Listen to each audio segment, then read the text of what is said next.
Joining us tonight are the parents of Tyre Nichols. Welcome.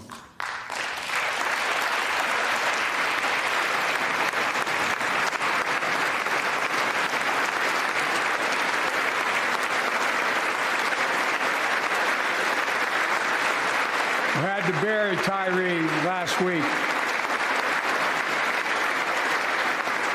As many of you personally know, there's no words to describe the heartache or grief of losing a child. But imagine if you lost that child at the hands of the law. Imagine having to worry whether your son or daughter came home from walking down the street, or playing in the park, or just driving a car. Most of us in here have never had to have the talk that brown and black parents have had to have with their children. Bo, Hunter, Ashley, my children. I never had to have the talk with them. I never had to tell them if a police officer pulls you over, turn your interior lights on right away. Don't reach for your license. Keep your hands on the steering wheel. Imagine having to worry like that every single time your kid got in a car. Here's what Tyre's mother shared with me when I spoke to her. When I asked her how she finds the courage to carry on and speak out. With the faith of God, she said her son was, quote, a beautiful soul, and something good will come of this.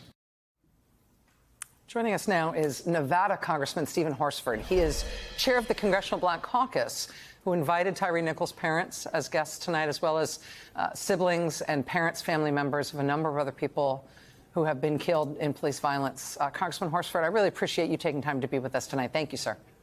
It's my honor. Thank you for having me. We were talking here at MSNBC earlier tonight in the immediate aftermath of the president's speech about that moment in the speech that then went on at length. And the president talked about this issue not as a sort of dance card punch, as a thing to get through on a list of policy, on a list of long policies. He spent a long time, and certainly the most emotional time of the speech, in an extended discussion about the sort of grand moral empathy required of us as Americans to try to fix this problem. It was a surprising, I think, turn in the speech. I think it was very effective. I wonder what you thought in the room tonight. I cannot thank President Biden and Vice President Harris enough for speaking to the hearts of the American people today, of taking the plea of the mother of Tyre Nichols and so many other families who have lost a loved one or had a loved one traumatized because of their interaction with law enforcement. And he was very clear that this is not a Republican problem or a Democratic problem. This is a public safety issue. This is not something that only some of us have to fix. This is something that all of us have to work together to address. And I commend him, and I think it's going to really help us as we move forward in passing substantive public safety and accountability reforms in Congress. Congressman, this is Joy Reid. I wonder, when having the families there, having Tyre Nichols' mom and dad, also George Floyd's brother, Philonise, was also there.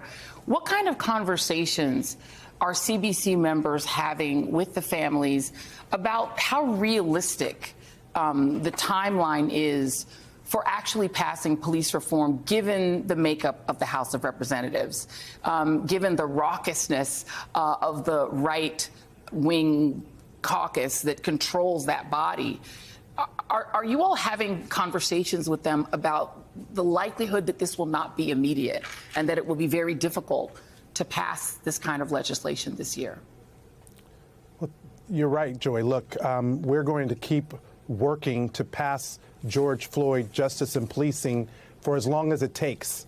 But that doesn't mean that we cannot get meaningful reforms enacted now around public safety and accountability that the families are calling for. Earlier today, we did do a roundtable discussion with more than 15 families. They were guests of members of the Congressional Black Caucus who had, in one way or another, have been affected by police brutality in this country, and every one of them told us, do what you can, work with who you can, tell us who we need to talk to. Even in the course of leaving the State of the Union, Mrs. Wells, Tyree's mother, was stopped by a number of my colleagues, including Republicans, and she told them, don't just pray for me, I need you to act.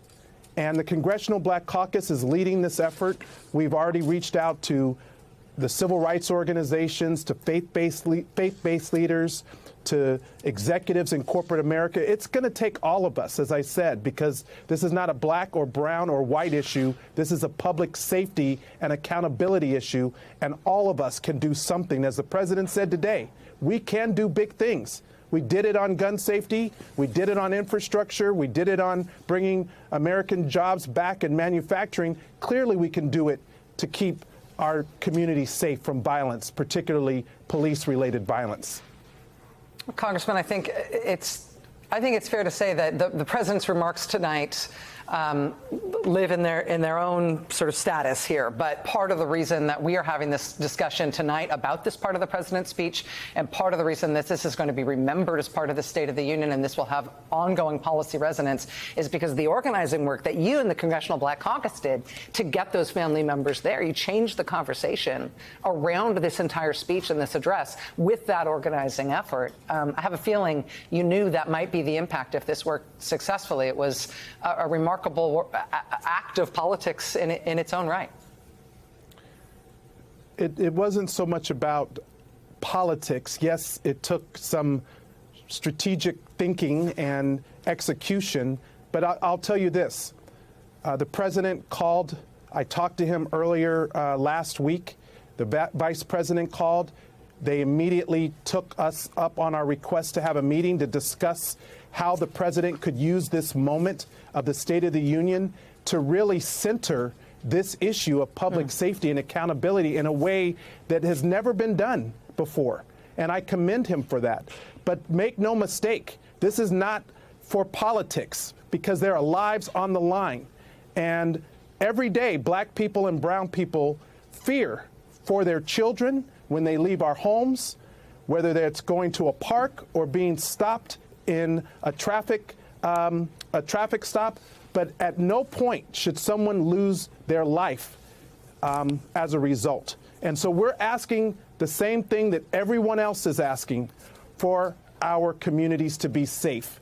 And we can do this. We can do it by supporting law enforcement, but calling for the end of bad policing, which should not exist anywhere in America. And I'm asking the American people to work with us and to call out to those members on the other side of the aisle to work with us as well. Nevada Congressman Stephen Horsford, chair of the Congressional Black Caucus. Sir, thank you for helping us understand tonight. Thank you for being here. Thank you very much for having me. We've got